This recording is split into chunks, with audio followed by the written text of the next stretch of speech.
Hello ladies and gents. In this tutorial, I wanted to run through the important features of Silhouette Studio to make sure that you know exactly what it is that you're going to need to do to make sure that your project is successful. Included in this is some descriptions of some of the tools that you're going to be using and a brief description as to what you're going to do when you feel like you have finished. So, first of all, I want to point out several different parts of Silhouette Studio as a reminder. Over here on the left, you have the different tools that you're going to be using to help create your initials. Up here at the top are going to be some general page functions that you might need to use, some things that your shortcuts will do automatically, but the one that's probably the most valuable for me is going to be the zoom in and zoom out. Okay. Over here on this side is going to be where these pop-up menus are going to be, and they're going to be things that you're going to utilize to make sure that you have set your project up for success. And then up here at the top, there's going to be some things that you're going to do at the very end using these buttons up here. So first of all, I need you to consider the different initials that you have in your name. You need to have at least 2 initials for the sticker, but if you have more than 2, you're welcome to try to incorporate your initials into this project. The more initials that you use might make a more interesting letter combination, but it might increase the difficulty level. So I'll let you try to figure out exactly what's the most appropriate for you.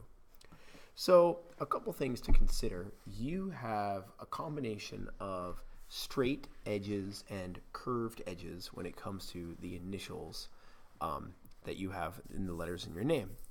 That is something that we generally think about when we talk about writing letters out, but you need to be aware that different fonts do different things to the different letters that you have. So you're not restricted into making a letter that normally has straight edges always have straight edges. So my letters in my name, the initials, are going to be the letters E and the letters G. Normally E, capital E, has straight edges, but I don't have to follow that if I do not want to. Now you'll notice that my screen's flickering for some odd reason. Yours might do this, yours might not. I don't know why mine is doing it, but I'm just going to have to get used to it while I'm doing this tutorial. So you might be tempted into using the pencil to draw things freehand, but that can have some problems as well, okay? Because as you draw letters, like this letter G, that doesn't look so great because using a mouse to draw can be really difficult. I know I have some nice curved part of this letter G, and I've got some straight edges, so it would be much more preferred if instead I used a combination of the lines, and if I use a combination of this thing that looks like a figure 8, okay? So let's start with the curved part first. So if I click on that letter 8, that figure 8, it's curved shape. There we go. The way that this works is that as you click, and I'm just clicking, it starts to create a curved shape based on how I'm clicking. And if I double click, it pops off. Now, if I click on the selector tool, I can click and I can drag this around and everything looks great. And when I click on the different things that I do, I can see exactly how big this is. But I clicked a whole bunch of times, and so I should be able to edit the points. And these points are all of the different places that I clicked. Now, since this is a vector-based graphic design program, the whole concept of vector-based is that you can edit already existing lines because it's actually an algorithmic math program as opposed to the pixels themselves. These look like pixels as I drew them onto the screen, but they're actually something that I can kind of manipulate and make bigger or smaller and not lose resolution. So I noticed that there's a couple of these dots that I might want to modify to make it so that it doesn't look like a little weird in the wonkiness, kind of like right here and maybe right here and maybe the end point right here. And it also kind of looks like my letter is kind of tilted. So I can do some changes to this. And if I click on those endpoints, you see how I can actually drag, and it kind of looks like it's almost like a rubber band. It kind of keeps things kind of connected. And there are these two little blue like square dots that kind of appear off to the side. That lets you twist and kind of torque a bit the different lines that you're kind of manipulating. And you might go through and you might stretch and manipulate some of these lines so that you get a little bit of a better curvature to the letters that you might actually want. And this can be kind of tricky to try to go through and try to manipulate just to see exactly what it is that you want to change so that your letter looks the best that you possibly can. Okay? I might even go over here and kind of rotate this just a little bit, and already this looks a lot better than that guy right there. Okay? Now I have the straight lines that I'm going to need to get in here, so I went over to this side and did the straight line function. And so if I draw my straight line, something that I want to keep in mind is if I hold down the shift key, and I drag, it forces it to go either up and down or at a 45-degree angle. And if I let go while still holding the shift key, it'll create a nice, perfectly straight line. Okay? I'm going to create another one. It goes shift straight down, and that's going to set up my letter G. Now, one thing that you might notice, though, is that if I zoomed in quite a bit, that there's a little bit of a gap right there, and there's a little bit of an overhang right there. Now, I'm going to tell you that in normal circumstances, I would care a lot about that little tiny gap and that little overhang, because remember, everywhere that there's a red line is going to be a knife cut. And I don't want to have things that I'm going to have to kind of rip apart to try to get it to pop out. So I might keep that in mind, okay? I might think about that just to make sure that when I'm done, that I don't have any gaps right there, because that's going to make it so that my project is going to be in a bad spot.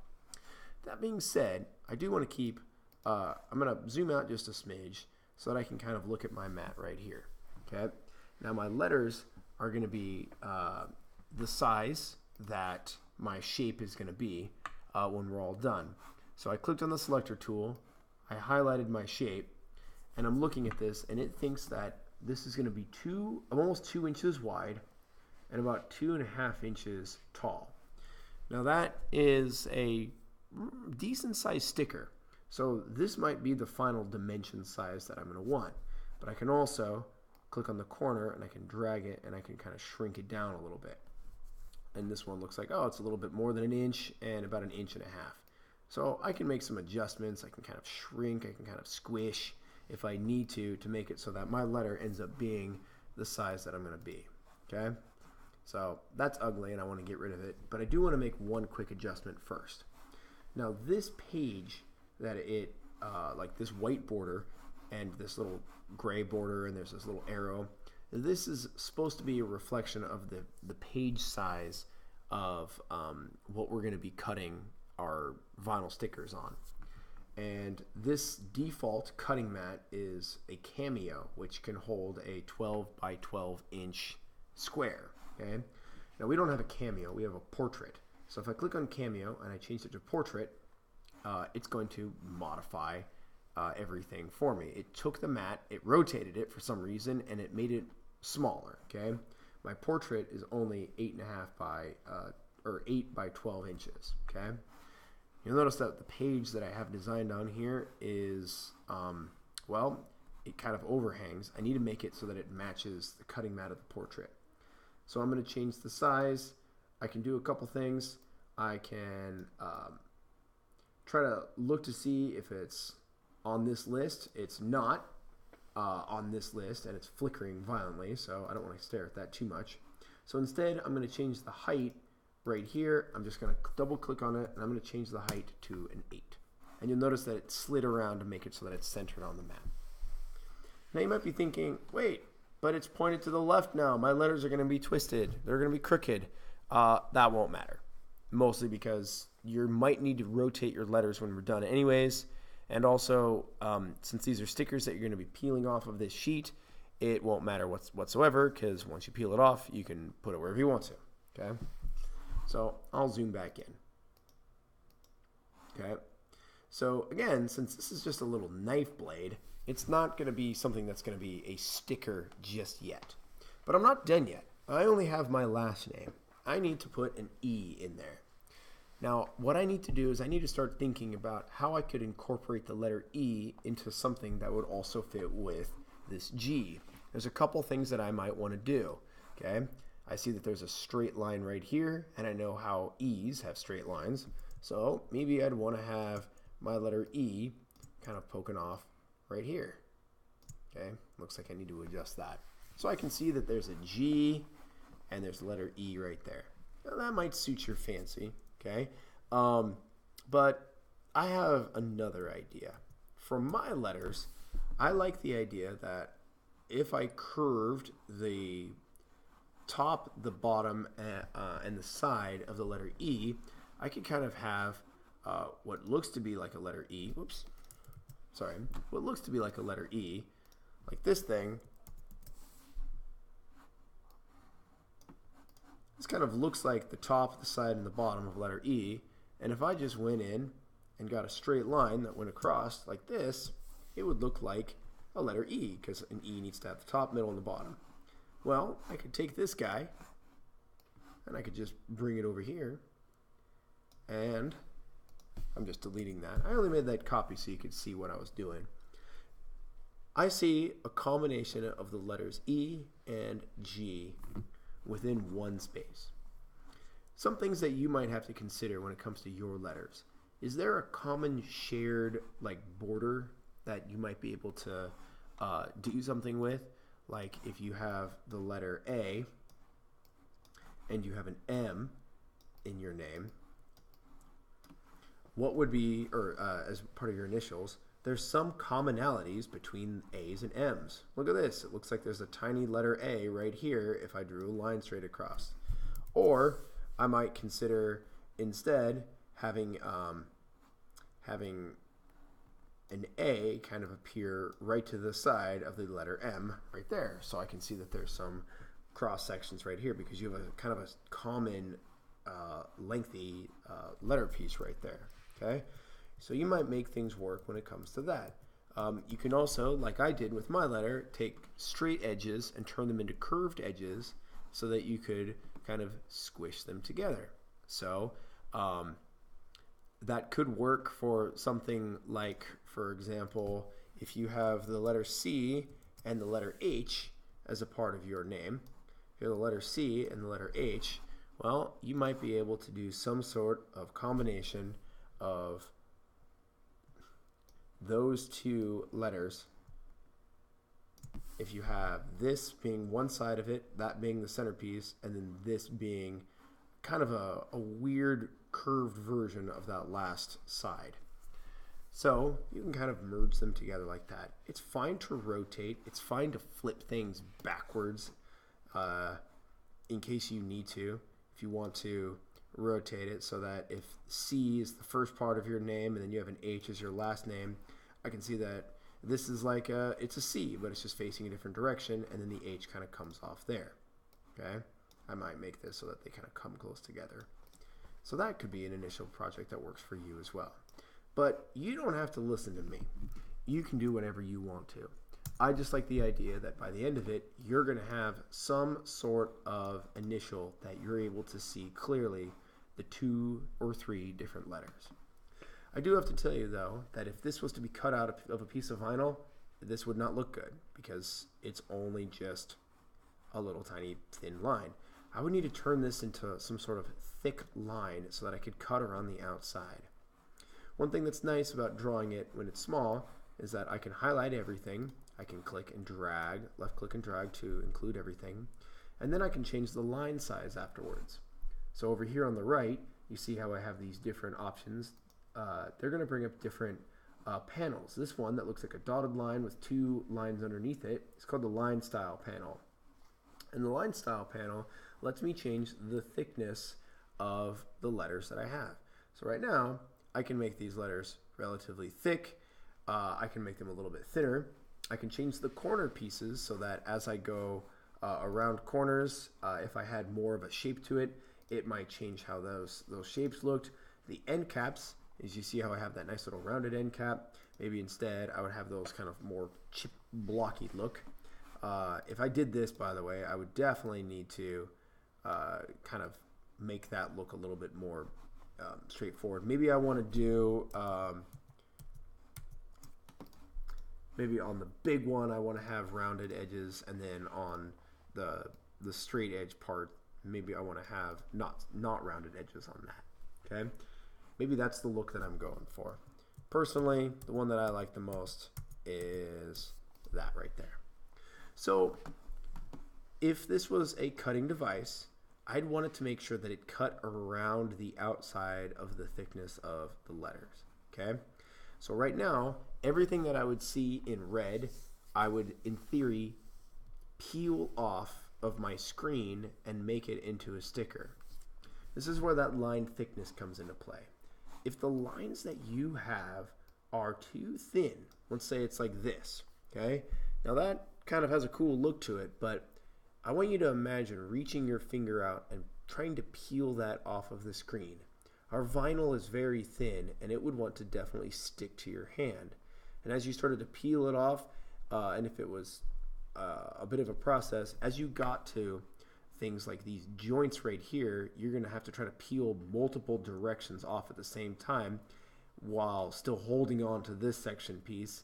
And this little guy will kind of be hanging around there as you try to start to peel around here, and it might want to catch on the table or on the vinyl sheet that's underneath it, or maybe itself.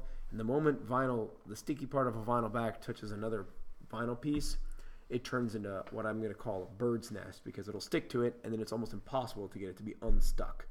So having things that are a little bit thicker is going to make it so that your project is going to end up looking really good. Okay? So how do I make the Silhouette Cutter know that this image right here needs to be cut around the outside? This is where our final steps are going to come into play. You need to make sure that you're satisfied with what you've created first. So if you still need to make some adjustments, you might want to go in there and make those modifications before you do this next step. But you'll notice that there's a little tiny thing that looks like a butterfly. It's called the trace panel. Okay? If you click on the trace panel, you got to do a couple steps here. Number one, you got to click on where it says select trace area.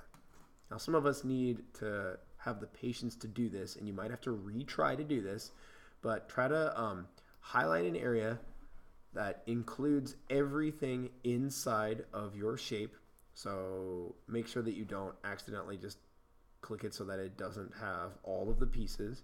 And then when you click on it, it's going to make some or parts of this yellow. Okay? Some or parts of this yellow. If for some reason it doesn't have all of this yellow, you need to change what we call the threshold. You need to modify the threshold. Okay? Some line shapes, for some reason, need to have a higher threshold, but you might raise and lower this until everything in here is yellow, okay? And then you're going to want to click on the thing that says trace. So if I clicked on that, it doesn't look like anything happened. But if I start to pull off some of these components, you're going to see that it drew a little tiny line around the outside. So right now, if I plug this into our Silhouette Cutter, it would cut around the outside of each of these little tiny sections right here, and it would make an initial that would end up looking like this on the paper that's left behind. Now this does bring up something that some of us need to make sure that we are very careful not to do. Let's say, for example, your shape has a circle involved in it, and you have an awesome, I don't know, letter A in your name. So your initials are A and O. And so what you decided to do was make this little circle like this, and then you thought you would go off and make what looks to be like a lowercase a, because for some reason you just love that. And you thought, I love this, and I'm going to edit the line points and make this part of it look pretty cool. And then you're like, all right, we're good to go. And then I'm going to highlight this whole shape, and I'm going to change the line thickness so that it's nice and thick. All right, let's say that this is your shape, and this is good. It kind of looks like an @ symbol, but it's kind of your own little thing. You might think this will make a really cool sticker. Well, there's a problem with this. First of all, if you go through that same process that we did with the trace area, you highlight everything and the threshold is good because everything is all yellow, and you trace it, what you're left with is something that looks like this. This is going to cut out everywhere along the red line. So, how many stickers do you have? Well, you're going to have everything that's left over. You're going to have this circle. You're going to have this dead space inside here. Then you're going to have a second sticker that's not connected to this one. And then you're going to have the empty space in the middle.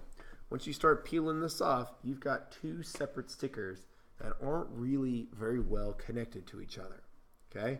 They're actually not connected to each other at all. You'd have to peel off both of them and place them in different spots. That's not really going to work for this assignment. You would need to somehow make it so that this letter A was completely connected to this thing down here. Okay, this is even if you extended that line down there, this would still be a weak point as you're trying to peel this off. This is a lot of tension is going to come right down to this little spot right here. So you might be in kind of a difficult place. So some of the letters make these dead zones appear a lot more common than others. So you might have to do some manipulation to make it so that you don't have this problem come up. Okay? But once you figure out what it is that you want and the thing that you like, and you're left with the perfect little design that you've got a couple more steps that you've got to do. Number one, let's say this is what you got. You got something that's it's about 1.5 inches wide and then 2 inches long. Okay, this is your cutting paper, so you can actually have several of these stickers. Remembering that I'm going to take one of them, so I'm going to press Command C to copy it.